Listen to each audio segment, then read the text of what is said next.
السلام علیکم ورحمۃ اللہ وبرکاتہ۔ امید ہے سب خیر عافیت سے ہوں گے، ٹھیک ہوں گے۔ تو سنائیں کیا حال چال ہیں؟ ٹھیک ہیں آپ؟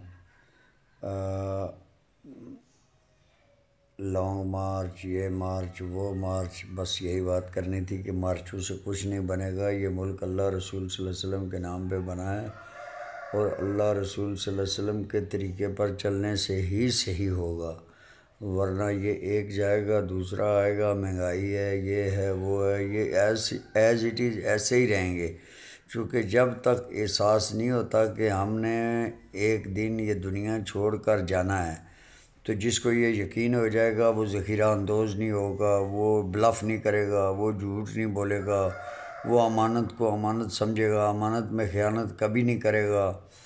تو پھر جا کے حالات سدھریں گے، اور پھر جب پانچواں حصہ نکلے گا خدا رسول صلی اللہ علیہ وسلم کا، تو پھر یہ سارے معاملے ہی ٹھیک ہو جائیں گے۔ تو اس کی طرف کوئی کسی کی توجہ نہیں ہے، اور یہ باقی اس طرح تو اعمال کے درست کرنے سے سب کچھ ہوگا۔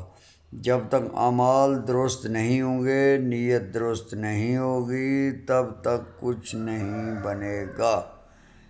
تو میری بات سے آپ اتفاق کریں گے، لیکن مجھے سمجھ نہیں آتا لوگ کیوں یہ جھوٹ کی دنیا کے پیچھے گھوم رہے ہیں۔ بھائی آپ لوگوں نے نبی صلی اللہ علیہ وسلم کا کلمہ پڑھا ہوا ہے، تو اس کلمے کا مطلب یہ ہے کہ جیسا انہوں نے کہا ہے ہم ویسا ہی کریں گے۔ تو انہوں نے کہا تھا کہ یہ ریلیاں احتجاج کرو، انہوں نے کہا تھا اعمال درست کرو، خود سب کچھ تمہارا خود ہی سیٹ ہو جائے گا۔